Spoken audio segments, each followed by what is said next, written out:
Story 1. I grew up in a small, quiet town where nothing much ever happened. But right on the outskirts, not too far from where we lived, there was this place, Letchworth Village. It was an abandoned psychiatric hospital, or an insane asylum as people in town called it. The place had been shut down for decades, officially closing its doors in 1996. Rumor had it that they just ran out of funding one day, and everyone, staff, doctors, nurses, they just walked away, left everything behind. The patients were transferred to other facilities or, worse, some say they were just let loose. Just like that, Letchworth became a ghost town, the eerie kind.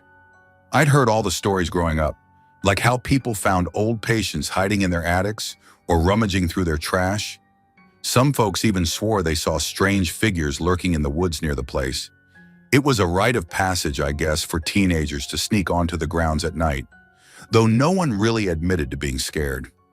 And yet everyone was. We all were. I never planned to go there, but in high school that's what we did to kill time. On weekends we drive around the town and eventually end up near the asylum. We weren't brave enough to go in during the day, but at night, we were stupid enough to think we were invincible. One Friday night, I was out with my brother Matt and a friend of mine, Chris. We had nothing better to do, so naturally we found ourselves driving toward Letchworth.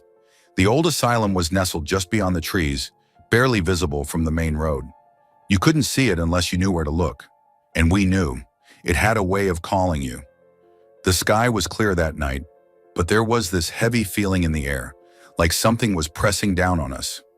We didn't talk about it, but I knew we all felt it. We had the windows down, the cool night breeze drifting in, but it did nothing to ease the strange tension building in the car. We passed by the golf course next to the asylum grounds, and that's when it happened. I saw him. There was this kid standing right there, next to a tree by the edge of the road. He was small, maybe 8 or 9 years old, wearing one of those old-timey newsboy hats. His face was pale, his eyes wide like he was waiting for something. I blinked, thinking it was my mind playing tricks on me. But when I glanced over at Matt, he was staring at the same spot, his face drained of color. "You see that?" I muttered, barely able to get the words out. He nodded slowly, his grip tightening on the door handle. "Yeah, I see him." Chris didn't say anything. He was sitting in the back seat, eyes glued to his phone, oblivious. I didn't say anything more. I didn't want to freak anyone out, especially myself. I hit the gas and kept driving, convincing myself it was just our imagination. But deep down, I knew better. We didn't talk about the boy again, not until we hit the traffic light at the intersection leading back to town. The light turned red, and we stopped. The street was dead, not a single car in sight. But that's when it happened. Out of nowhere, this blinding white light shot down from the sky, hitting the windshield with a force that made the whole car shudder. It wasn't like any light I'd ever seen before. It wasn't headlights. It wasn't a street lamp. It was like pure energy, and it was coming right at us. "What the hell is that?" Chris finally looked up, his voice cracking as he leaned forward to get a better look. "Go! Go, man!" Matt shouted, panic lacing his words. I didn't need to be told twice. I slammed my foot on the gas and ran that red light without a second thought. The car shot forward, the light chasing us for a split second before it disappeared just as fast as it had come. My heart was racing, my hands gripping the steering wheel so tight, my knuckles turned white. None of us spoke for the next few minutes. The silence in the car was suffocating, the air thick with fear and confusion. I kept driving, my eyes darting to the rearview mirror every few seconds, half expecting that light, or something else, to appear behind us. When we finally pulled into my driveway, none of us moved. We just sat there in the car, breathing heavily, trying to make sense of what just happened. The dread I felt earlier was now 10 times worse, like something had latched onto me, refusing to let go. My chest was tight, my skin cold despite the warmth of the car. "What the hell was that?" Chris finally whispered, his voice shaking. "I don't know," I muttered. "I don't know." Matt was the first to get out of the car. He slammed the door and paced in the driveway, running his hands through his hair like he was trying to shake off the fear. Chris followed, still shaken, but trying to play it cool. I stayed in the car for a moment longer, staring at my reflection in the rearview mirror. My face was pale, my eyes wide with fear. I couldn't shake the feeling that something was still out there, watching us, waiting. For days after, I couldn't sleep. Every time I closed my eyes, I saw that light, felt its cold, unearthly energy washing over me. And that boy, the one by the tree, I couldn't stop thinking about him. Who was he? What was he doing out there, alone in the dark? And why did we see him? I never went back to Letchworth after that night. I don't know what we experienced, and I'm not sure I ever want to know. But that feeling of dread, it never really went away. It just lingered, like a shadow at the edge of my mind, reminding me that some things are better left unseen. Story 2. I grew up in a relatively quiet town. Nothing extraordinary ever happened around us, just the usual bustle of life, the hum of routine. But there was one night, back in May or June of 2019, that changed how I looked at the world. Even now, when I think about it, a chill runs down my spine, and I question what really happened that evening. My father had gone out of town for some business-related work, so it was just the three of us at home. My mother, my little sister, who was just 6 at the time, and me. I remember it vividly. It was a typical evening, the kind where the house feels calm and everything seems normal. We lived in a fairly ordinary house, a kitchen on one side, a bathroom on the other. From the kitchen, you could easily see if someone passed by to use the bathroom. That evening, my mom and I were in the kitchen. She was making dinner, and I was leaning against the kitchen counter, casually chatting with her. We were talking about nothing in particular, just everyday things, maybe what my dad was up to or what we'd do the next day. My little sister had been in her room for a while, playing or resting. I didn't think much of it. She usually kept to herself when she was tired. But then, out of nowhere, she came running down the hallway, darting past the kitchen. I caught a quick glimpse of her as she headed straight to the bathroom and slammed the door shut. My mom, who had her back turned to the door while cooking, didn't notice at first, but I did. I didn't think much of it. I figured she just really had to go. Kids can be like that, suddenly in a rush for no reason. 25 minutes passed. My mom and I kept talking, but the longer my sister stayed in the bathroom, the more I started to feel uneasy. It wasn't like her to take that long, so I casually mentioned to my mom, "What's taking her so long?" "She's been in there forever." My mom, half focused on the food she was preparing, replied, "Why don't you check on her? See if she's all right." I walked over to the bathroom expecting to hear the sounds of her fiddling with the faucet or something like that. But when I reached the door, something felt off. I knocked gently. "Hey, you okay in there?" No response. That's when I noticed there was no light seeping out from under the door. The bathroom light had been off the whole time. My heart skipped a beat. I hesitated, but then I pushed the door open. The bathroom was completely empty. No one was there. I stood frozen for a second, trying to process what I was seeing, or rather, what I wasn't seeing. I had seen my sister run into the bathroom. I heard the door slam shut, but now the room was dark and empty, as if no one had been there at all. I rushed back to the kitchen, feeling a knot of fear tighten in my chest. "Mom," I stammered, "she's not there. The bathroom's empty." My mom turned around, wiping her hands on a towel, frowning. "That's not possible. I heard the door too." Her voice was steady, but I could tell she was trying to convince herself more than me. "Go check her room," she added after a moment, her tone a little more urgent. I practically ran to my sister's room, my heart pounding in my ears. When I opened her door, what I saw left me rooted to the spot. She was fast asleep. Her little body was tucked under the covers, breathing softly, as if she had been there the entire time. I couldn't believe it. There was no way she could have gone to the bathroom and then slipped back into bed without either of us noticing. It didn't add up. "Mom!" I called out, my voice shaking. "She's in bed. She's been here the whole time." My mom came over, looking just as shocked as I felt. She gently shook my sister awake, asking her if she had gone to the bathroom earlier.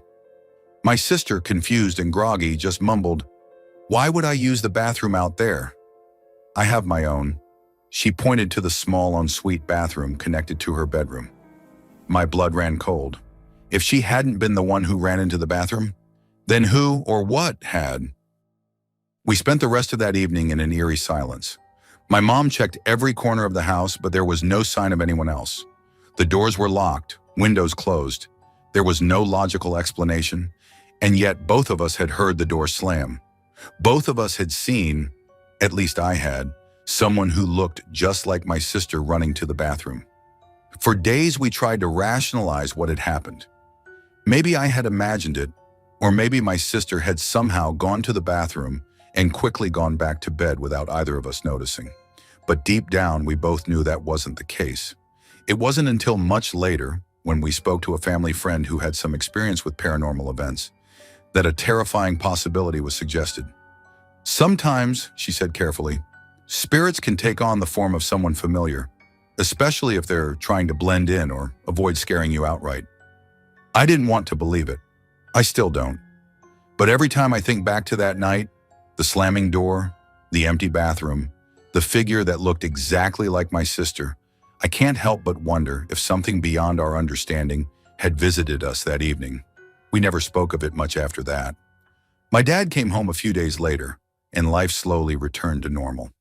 But even now, when I'm alone in the house, or hear an unexpected sound in the night, I can't shake the feeling that whatever it was, it might not have been the last time it tried to make itself known. That night still haunts me, and I don't think it'll ever stop. Story 3. It's been a little over a year since that night, but I still remember it like it was yesterday. You know how you sometimes have those moments where something happens that you just can't explain? Not in a way that feels right anyway. Well, this was one of those moments. I was sitting in my easy chair, late one evening. It had been a long day and all I wanted to do was relax, zone out in front of the TV. It was quiet, too quiet now that I think back on it. The kind of quiet that makes you feel uneasy, like something's waiting to happen, but you don't realize it until it's too late. My mother left me the house after she passed. It's been almost 25 years now, but I never really had the heart to pack up everything, especially all the little trinkets and knickknacks she had lying around. One of those things was this small red doll, maybe 4 inches tall, dressed in a Santa-like outfit. I never paid it much attention. It had always just been there, sitting on a shelf in the living room. I think it was originally meant for my niece when she was younger, but who knows? It never crossed my mind to move it or put it away. That night something was different though. I wasn't thinking about anything in particular when out of the corner of my eye, I noticed movement. Just a little sway, so subtle it took me a second to even realize I was seeing it. The doll, it was rocking back and forth, side to side, like someone had just bumped into the shelf. Now at first I didn't react. I mean, it's a doll, right? Things shift, houses creak, sometimes old things just move. That's what I told myself anyway. But it didn't stop. I was sitting there staring at it, watching as this little red doll kept rocking, its tiny arms and legs swaying unnaturally. There was no breeze in the room, nothing that could have caused it, and then it hit me. The way it was moving, it was too rhythmic, too deliberate. I felt a chill run down my spine, and that's when I finally moved. I grabbed my phone slowly, as if I didn't want to disturb whatever was happening. The moment I stood up, though, the rocking stopped. Just like that.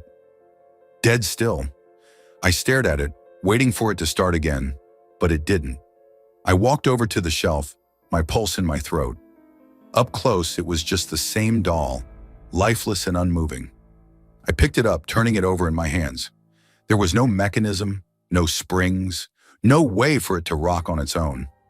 My heart was pounding by then, but I was trying to stay calm, trying to convince myself that I'd imagined the whole thing. Maybe it was just the house settling, or some trick of the light. But then I felt it. Cold, a sharp, icy cold radiating from the doll. My hands recoiled like I'd touched something wrong, something that wasn't meant to be touched. I dropped the doll back onto the shelf, backing away instinctively. I didn't want to turn my back on it. Every nerve in my body was screaming at me that something was off. I remember my mother once telling me this house was special. That was her word for it. Special. She'd lived here all her life, and I'd never really believed in any of the stories she used to tell. But standing there staring at that little red doll, I started to think maybe she'd been trying to tell me something. Something I hadn't been ready to hear. That night, I couldn't sleep. I kept thinking about the doll, about how it moved, how it stopped the moment I stood up. I'd shut my bedroom door, locked it even, as if that could keep whatever was in this house out. But I knew it didn't matter. The next morning, I avoided the living room altogether. I couldn't bring myself to go near that shelf near the doll. But as the day went on, I convinced myself that I was being ridiculous, that nothing had really happened, at least nothing I couldn't explain. So by evening, I forced myself to go back in there. It was gone. The doll, the one I had dropped right back on the shelf the night before, it wasn't there. The shelf was empty. I tore the room apart looking for it, under the couch, behind the TV, in the corners. But it wasn't there, and that's when the dread set in. Where could it have gone? I remember hearing something then, a soft tapping. It was faint at first, almost like the sound of fingers drumming against wood. My heart stopped. Slowly, I followed the sound, down the hallway, past the kitchen, into the basement door. The tapping was coming from the other side. I stood there staring at the door, not daring to breathe. I hadn't been down to the basement in years. There was no reason for me to go down there. Yet the sound, it persisted, slow, steady, almost like someone or something was waiting for me to open the door. Every instinct I had screamed at me to walk away, to leave it alone, but I couldn't. My hand was shaking as I reached for the doorknob, but before I could turn it, the tapping stopped. The silence that followed was worse than the noise itself. I stood there for what felt like hours, but nothing happened. That night, I packed a bag and left the house. I haven't been back since. Some things, some places, they hold on to you. They don't let go. And whatever that thing was, whatever was in that house, it's still there, waiting. I still wonder if the doll's still sitting somewhere in that basement, rocking side to side, waiting for someone else to hear it, waiting for someone to open the door. Story 4. I never thought I'd be the kind of person who gets scared by an apartment. I've lived in some sketchy places before, but nothing prepared me for the absolute terror I experienced in that old building. I moved into this small apartment on the edge of town, hoping for a bit of peace. The place wasn't much to look at: faded wallpaper, creaky floors, and a landlord who seemed more interested in getting the rent on time than in fixing anything. But the price was right, and I figured I could deal with it for a while. The neighbors were mostly quiet, or so I thought at first. Then the holidays rolled around, and everything changed. My neighbors, two guys who I had barely seen or heard, turned into full-blown alcoholics overnight. They partied nonstop. At first, it was just noise, loud music, shouting, and things breaking in the middle of the night. Annoying, but nothing out of the ordinary. But then strange things started happening. The first time, I woke up in the middle of the night to something wet hitting my face. At first, I thought I had drooled on my pillow, but when I reached up, the pillow was soaked. Confused, I turned on the light, expecting to find a leak. But the ceiling was dry. There was nothing there. Still, it felt like warm water had dripped on me. I dismissed it as a weird dream, cleaned up, and went back to sleep. The next night, though, it happened again. This time, I woke up feeling a small stream of warm water pouring directly onto my chest. Again, the ceiling was dry. I lay there, heart racing, trying to understand what was happening. I could feel the water, warm, almost like someone had poured it from a kettle, but there was no source. I started to panic. The boiler was right above my apartment, just a floor up. What if it was leaking? What if boiling water started pouring through the ceiling while I was asleep? I got up, my feet splashing into a puddle of water that had mysteriously appeared on the floor. But again, when I looked up, the ceiling was fine. I spent the next hour pacing the apartment, wiping up water, but it kept happening. Drips of warm liquid falling on me. Never enough to completely drench me, but enough to keep me soaked. I moved from room to room, hoping it would stop, but the water followed me. It was as if the apartment itself was coming alive, determined to drown me in this invisible flood. At one point, I stood in the center of the living room, staring up at the ceiling when I felt it again. Half a glass of warm water splashing directly on my head. There was no sound, no dripping, just the sensation of being doused in liquid that didn't exist. I wiped my face, trembling. The air felt oppressive, like the walls were closing in, and I couldn't shake the feeling that something was watching me. I bolted. I left the apartment that night, drenched and shaking. I needed to get out, to breathe, to figure out what the hell was happening. I spent the night at a friend's place, trying to explain what I had experienced. They chalked it up to stress, maybe some kind of hallucination from lack of sleep. But I knew it wasn't just in my head. When I returned the next day, the apartment was eerily quiet. The puddles had dried up, but the walls still had damp streaks, like someone had poured water all over them. The neighbors were silent. No more partying, no more loud music. For a moment, I thought maybe it was over. Maybe whatever it was had stopped, but it didn't. A few nights later, the water came back. I woke up to the sensation of warm droplets splashing on my face again, but this time it wasn't just water. The air felt thick, heavy, and the temperature in the room had dropped. I could see my breath in the dim light, but the water that dripped on me was still warm. I sat up in bed, my heart pounding in my chest, feeling a presence in the room with me. I looked toward the ceiling, and for a split second, I thought I saw something. A shadow moving just out of the corner of my eye, like it was dripping down from the ceiling itself. I blinked and it was gone, but the water remained, soaking into my clothes, my skin, the sheets, warm, unnerving, relentless. I tried to contact the landlord, convinced that something was wrong with the boiler or the plumbing, but when he sent a plumber to check it out, nothing was wrong. The pipes were fine. The boiler wasn't leaking. There was no explanation for the water that kept pouring on me every night. I thought about the alcoholics next door, wondering if they had something to do with it. Maybe it was some bizarre prank, or maybe they were using some kind of drug that was causing hallucinations. But none of it made sense. Why only at night? Why only in my apartment? It got worse. I stopped sleeping, too terrified to close my eyes, knowing that the moment I did, the water would start again. And each time it felt warmer, more insistent, like something was trying to break through from the other side. I couldn't take it anymore. My body was exhausted, my mind frayed from fear. I finally decided to leave. I couldn't stay in that place a moment longer. I didn't care if the landlord refused to give me my deposit back. I didn't care if I had to crash on someone's couch. I just needed to get away from that apartment, from whatever was haunting it, and me. When I packed my bags and closed the door for the last time, I felt an overwhelming sense of relief, as if I had just escaped something far more sinister than a simple leak. And as I walked away, I couldn't help but glance back at the building one last time. It looked completely normal in the daylight, but I knew better. I knew that at night, when the lights were out, something in that apartment was waiting for the next person to step inside and feel the warm water start to drip. Story 5. I've lived in the same house for years. A cozy little 2-story place in a quiet suburban neighborhood. You know, the kind of place where nothing ever really happens. It's just your regular family home. Parents downstairs most of the time, sister in her room doing whatever mysterious things teenage girls do, and my little brother always tucked in early for bed. It's not the kind of place you expect anything weird or creepy to happen, but I swear, what I'm about to tell you was real. Every last detail. It was late, like close to 10 p.m., and everyone was home. My parents were downstairs watching a movie. I could hear the low murmur of the TV seeping through the walls.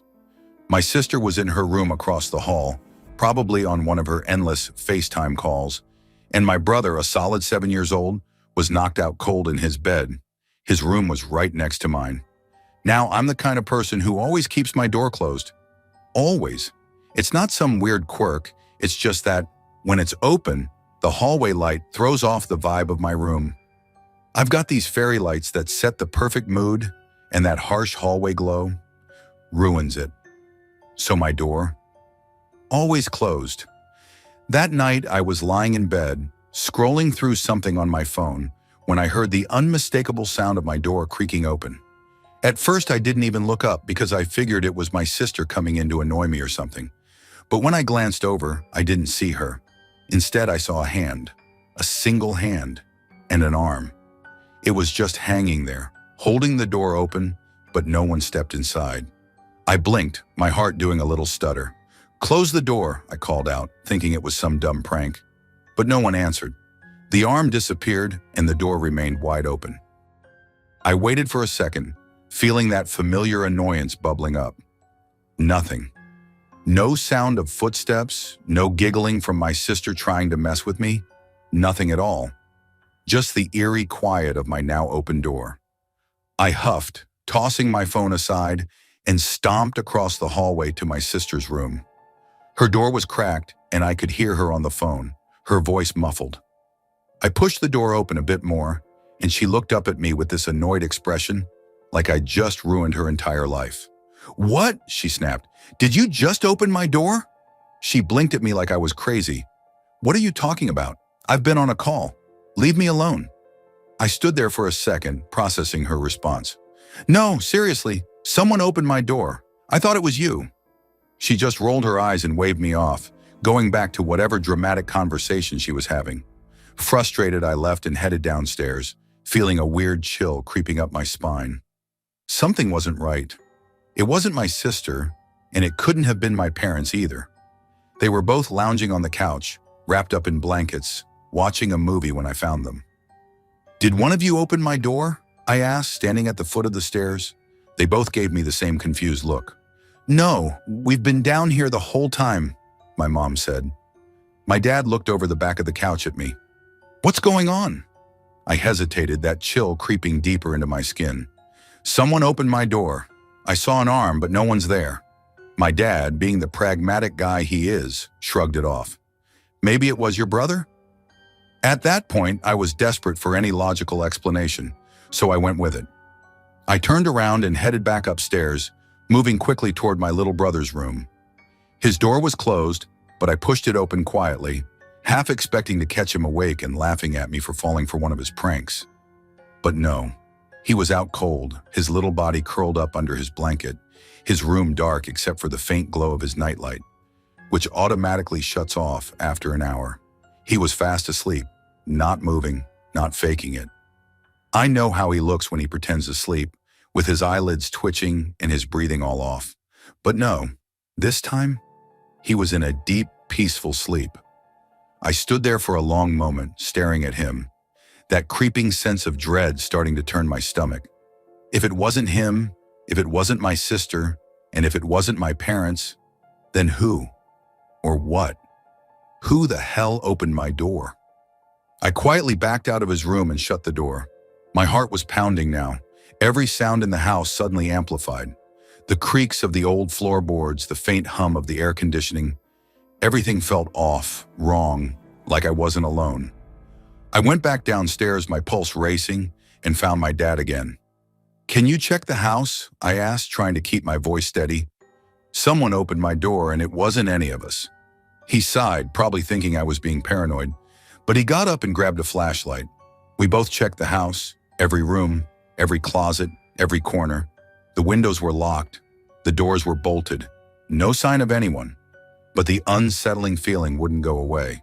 My dad shrugged it off after the search. "It was probably nothing," he said, trying to reassure me. "Maybe you just imagined it." But I know what I saw. That arm, that hand, opening my door, slowly and deliberately. But whoever or whatever it was, it didn't step inside. It didn't show itself. And to this day, I can't explain it. I've tried to rationalize it, to chalk it up to being overtired. Maybe a trick of the light. But deep down, I know it wasn't in my head. I saw it. Something opened my door. Something that wasn't part of my family. And the worst part? I never saw it again. But every night since, I've made damn sure my door's locked, because I'm not about to wait for it to come back. Story 6. It was 5 years back, around the time of my uncle's wedding. Rajasthan's hot summer evenings held their own eerie silence. But that night was different. There was something unsettling about the air itself, though none of us spoke about it. We were all too hyped, ready to join the Barat on two bikes. Just a group of close friends, laughing and speeding through a dusty, dark path, cutting through endless fields. We passed an abandoned train station. It was dead quiet, with just one dim bulb flickering in the dark. The station looked like it hadn't seen a soul in ages, and the silence hanging over it felt unnatural. "Haunted," someone muttered, chuckling nervously, but I brushed it off. It was all fun and games then. As we turned off onto a narrow dirt path, something unexpected happened. My bike, barely a month old, suddenly sputtered and died, right in the middle of nowhere. Confused, I tried to start it again, and it roared to life, only to jerk violently after a few meters and come to a dead stop. This time we all felt it. Something wasn't right. "Your bike was new, wasn't it?" my friend whispered, sounding uneasy. "Yeah, 1 month old," I replied, feeling a strange chill crawl up my spine. I tried starting it again, only this time it wouldn't even turn over. And then, before any of us could react, the bike suddenly lurched forward as if someone had shoved it with immense force. We were thrown off, hitting the ground hard. It was no accident. There was a force there, something unseen and powerful. We were sprawled in the dirt, breathing heavily, trying to make sense of what just happened when one of my friends, VJ, noticed a dusty, tattered shirt lying a few feet away. He picked it up, thinking it must have fallen off during the tumble. But then our friend Mohit, who was from Rajasthan, stopped us, his face drained of color. "Are you guys serious?" he whispered, his voice trembling. "Don't you know where we are?" "What do you mean?" I asked, trying to keep my voice steady. "You really don't know?" He looked at me, his expression almost pleading. "Just say it, man. Enough with the suspense." Mohit took a shaky breath. "We're standing in the middle of an old graveyard." I froze. My hands clenched around the handlebars, and slowly, I turned the bike's headlight around. What it revealed made my blood run cold. Ashy mounds dotted the ground, marking places I hadn't noticed before. Graves, unmarked and sinister, stretched into the darkness. Every rational thought I had melted away, replaced by an intense, gut-wrenching fear. Suddenly, my bike wouldn't start again, no matter how many times I tried. And as if things couldn't get worse, we all felt it. A chilling wind began to pick up, circling us and the bikes. It wasn't natural. It was like something was moving, watching us, trapping us in this cursed place. The wind grew stronger, whipping around us in a frenzy, and it felt like whatever was out there wasn't going to let us leave. Desperation gripped us. We all looked to each other, but no one had any idea what to do. Fear choked the air. "Someone do something!" my friend shouted, panic evident in his voice. Then VJ, who was into superstitions and all, suddenly turned to me. "Give me the bottle," he whispered. "What bottle?" "The wine bottle we brought for your uncle, the unopened one. Hand it to me, quick." In my frantic state, I reached for the bottle, my fingers trembling as I passed it over to him. Without a second thought, VJ cracked it open, took a quick sip, and then splashed a bit on the ground. In an instant, the wind stopped, as if the unseen force had been appeased. The oppressive air lifted, and the crushing silence returned. Slowly, I tried the ignition one last time, my heart hammering in my chest. The bike started on the first try, roaring to life as if nothing had happened. "Go, go, go!" I didn't need to be told twice. We sped out of that field as fast as we could, none of us daring to look back. It felt like hours before we reached the banquet hall, the lights and music a blessed escape from whatever we had just encountered. Later, back at home, I told my grandmother about the night, hoping for some logical explanation, but she only nodded grimly, as if understanding. "You never carry certain things through places where spirits linger," she said in a low voice. "Wine, sweets, raw meat, even fruit. Such things are like offerings to them, a lure. You don't want to tempt them." Her words still haunt me, a reminder of that night and the terror we faced. I've never carried any of those things through desolate places since. If you're reading this, I'd say take my advice. Don't repeat the mistake we made.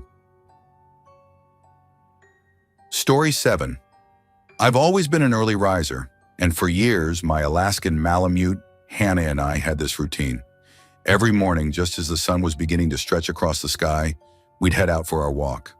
There's this park a few blocks from my apartment, a big, mostly empty space at that hour, with a paved path that twists through clusters of trees and little patches of grass. It was quiet, peaceful, until that morning. I remember it vividly. It was a chillier morning, the kind that gives the world a strange silence. As we came around a bend, Hannah stopped. Not just a typical stop. She froze, hunched low, her muscles taut. A low growl started deep in her chest, a sound I hadn't heard from her in years. Hannah was staring, her gaze locked ahead on the path, and as I followed her line of sight, I saw someone, or something there, maybe about 300 yards down. I didn't want to be rude, so I avoided looking directly at the figure. I planned to steer Hannah away and keep moving, but she wouldn't budge. Every muscle in her body was tense, her head low, ears pinned back. Frustrated, I tugged at her leash and whispered, "Come on, girl, let's go." She didn't move.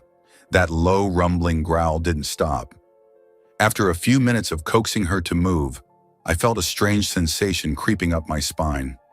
It was a primal feeling like I was being watched. It was ridiculous, I told myself. Just some early morning jogger, or maybe a random person sitting there. But then I looked again. The figure was closer, a lot closer.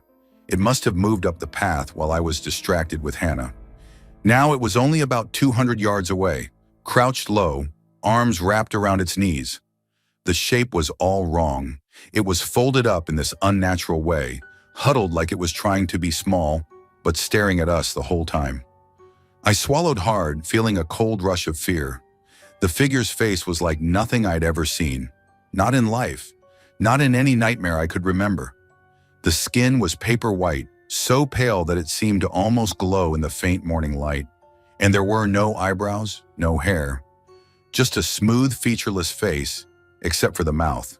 A wide, impossible grin stretched from ear to ear, like it had been carved into the face. Perfectly straight, unnaturally large teeth were bared in that grin, bright white against the pale skin. It didn't move. It didn't blink. The thing just stayed crouched there watching us. My heart pounded so loudly I could feel it in my throat. I glanced around, desperate to see if anyone else was nearby. I didn't want to seem crazy, but it was just me, Hannah, and this thing. I could feel this intense, almost physical sense of malice coming from it, like it was excited to be seen, as though my attention was some sort of invitation. I took a step back, my hands shaking as I tightened my grip on Hannah's leash. "Come on, Hannah, we need to go." My voice barely made it out, a whisper caught between fear and disbelief. She stayed frozen, her hackles raised, her growl getting louder. And that's when I saw it start to move. It didn't stand up like a person would. It unfolded, stretching its limbs like they were far longer than they had any right to be. The grin didn't waver, didn't twitch or shift. Those huge, bright white teeth remained bare, and they just kept staring right at us.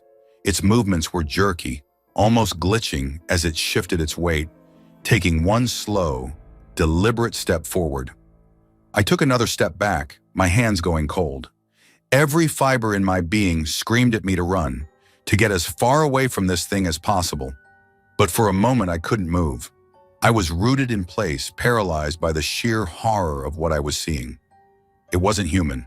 There was no way it was human. Then, without warning, it took another step, faster this time, closing the distance between us with terrifying speed. I don't know what happened next. Something snapped in me.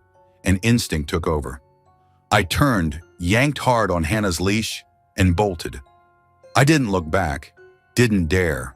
The only sounds were my own labored breathing and the pounding of our footsteps on the pavement. Hannah ran beside me, her ears flat against her skull, but she didn't make a sound. She was terrified too. I could feel it in the way she stuck close, her usual confidence shattered. We ran, my legs burning, my lungs screaming for air, but I didn't stop. I don't know how far we ran or how long.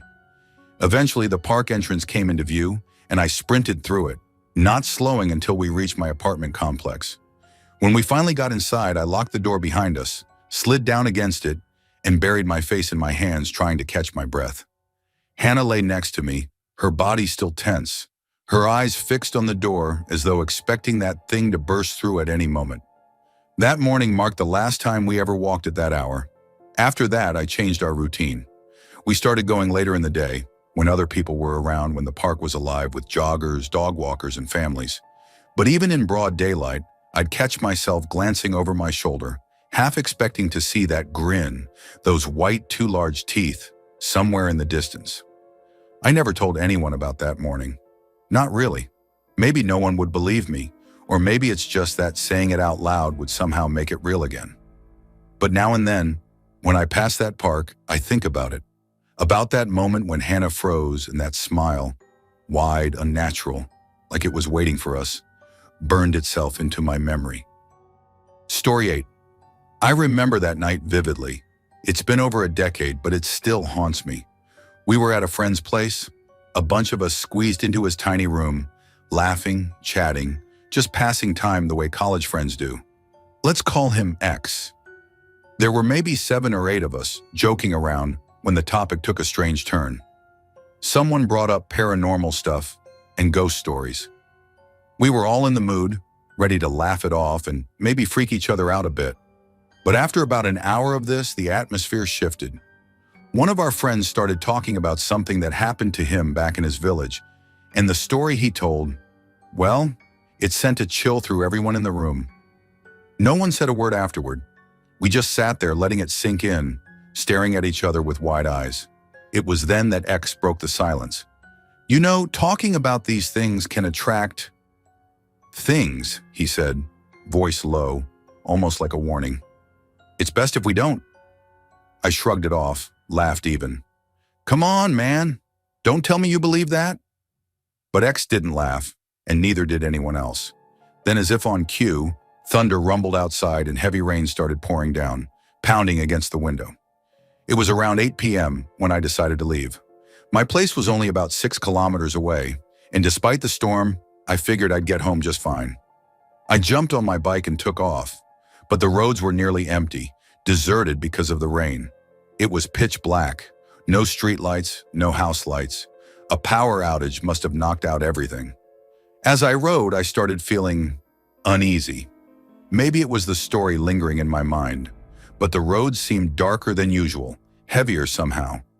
Halfway home, right next to a Muslim graveyard, my bike just died. No warning, no sputtering, just silence. I was stranded, surrounded by the sound of rain pelting down and nothing else. I kicked the pedal a few times, but the engine wouldn't start. And that's when I felt it, that prickling sensation at the back of my neck, like someone was watching me. I glanced over my shoulder, but there was no one. Yet I couldn't shake the feeling that something or someone was there. I told myself it was just nerves, the remnants of that creepy story, but every failed kick to restart the bike made the silence around me grow heavier, pressing down. Finally, after what felt like forever, my bike roared to life, and I floored it, tearing down the road like I was running from something unseen. When I reached home, I could barely breathe. I parked, threw open the door, and stepped inside, dripping wet. My dog, Devil, a big German shepherd, immediately padded over to me. He's usually calm, but that night he seemed on edge, like he sensed my fear. I went to my room and sat on the bed, trying to shake off the uneasiness. That's when Devil started barking, and not his usual bark. This was loud, frantic, almost aggressive. He was staring at the balcony door, teeth bared, fur bristling, like he was seeing something I couldn't. The balcony door was ajar, pushed open by the wind, and the rain was pounding outside. But there was nothing there, or so I thought. I tried calling him off, but he wouldn't stop. He looked genuinely terrified, and it made my skin crawl. Devil kept barking, his eyes fixed on the dark balcony as if he was guarding me from something just outside. When he wouldn't calm down, I grabbed him and with all my strength, pulled him back into the room and shut the door. But the barking didn't stop. If anything, it got louder, more desperate. And then the light came on, just like that. I hadn't turned it on and there was still no power in the house. Everything else was dark, but my room was lit up. The fluorescent light flickered, casting strange shadows around the room. I went downstairs to find my mom. She looked up, surprised, and asked, "What's wrong with Devil?" I told her to turn on the other lights since the power was back. She just gave me a confused look. "What are you talking about? The whole neighborhood's still out." A chill ran through me. Only my room had light. No backup power, no generator. Just my room, shining like a beacon in the dark. I led my parents upstairs and they stared, just as confused as I was. Suddenly, the light began to flicker, flashing on and off like a strobe. Devil's barking grew even more intense, and I looked over at him. His eyes were wide, almost crazed, and he was still staring at the balcony door, growling low and deep. I could feel the hairs on my arms standing up. It felt like he was trying to protect me from something. I'd never seen him so scared. And then, just as quickly as it had come, the light died. We were plunged back into darkness, save for the occasional flash of lightning outside. Devil kept growling, his gaze locked on the door, his eyes fierce but terrified. I could feel his body trembling next to me, as if he was shielding me from whatever lurked just beyond the door. I don't know how long I stayed up, sitting there in the dark with Devil by my side. Every time I tried to sleep, he would start growling again, keeping me awake, his body rigid as if standing guard. He didn't leave my side once that night. It was only when dawn finally broke, casting faint light through the windows, that he finally relaxed, his barking fading into exhausted whimpers. I never figured out what it was that had terrified him so badly that night. Maybe it was just the storm, or maybe he'd sensed something that I couldn't. All I know is I never forgot that night, the way the air had felt heavy, the light that came on by itself, and my dog barking at something only he could see, as if keeping something truly sinister at bay. Story 9. When I was 14 or 15, we lived in a small town where people hardly spoke about the strange. My family barely scraped by, and because we couldn't afford much, I slept in this old, broken-down recliner that had been passed down through cousins and family friends. It wasn't much, but it was all I had.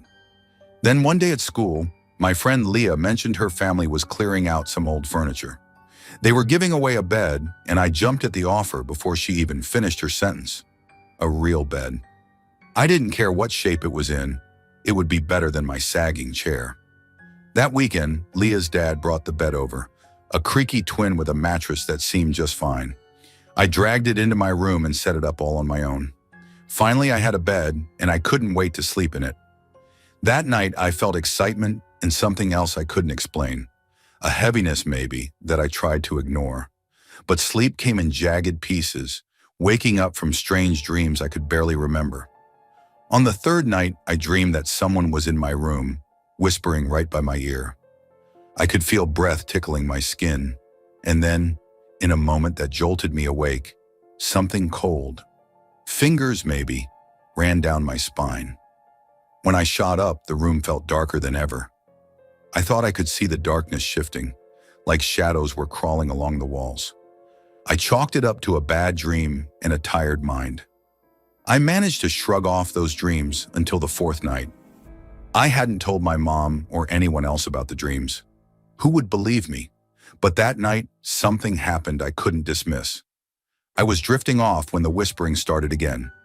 It was a low, guttural murmur, almost like someone was speaking a language I couldn't understand. Words tumbling fast and raw. I couldn't move, as if my body was pinned to the bed.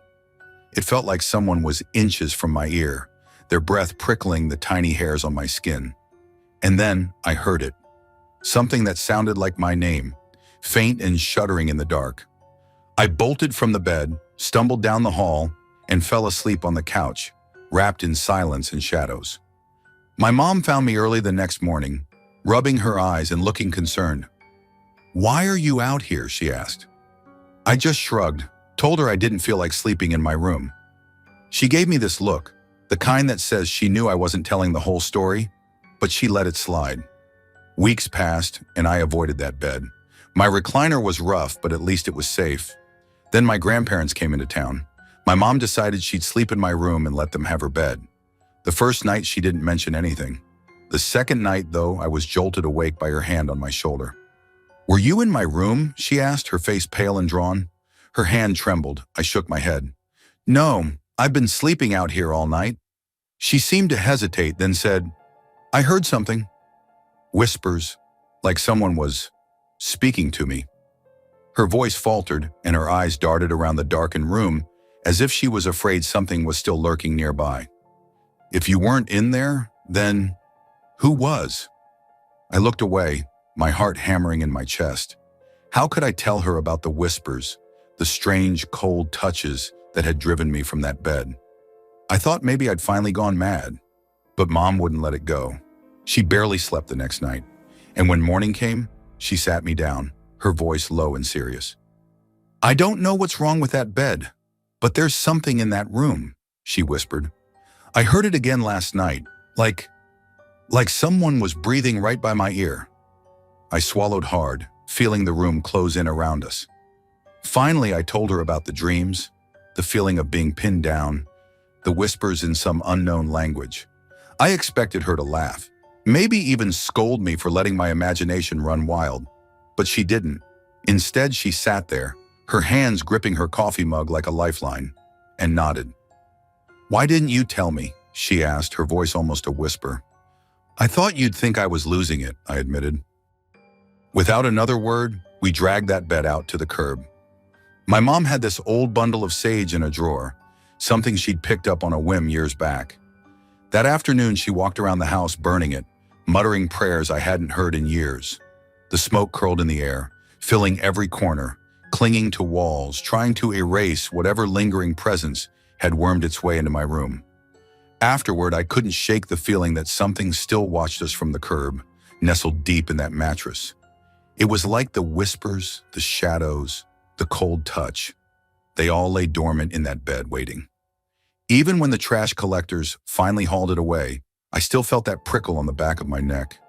A sense that somewhere in the town dump, it was lying there waiting for someone else.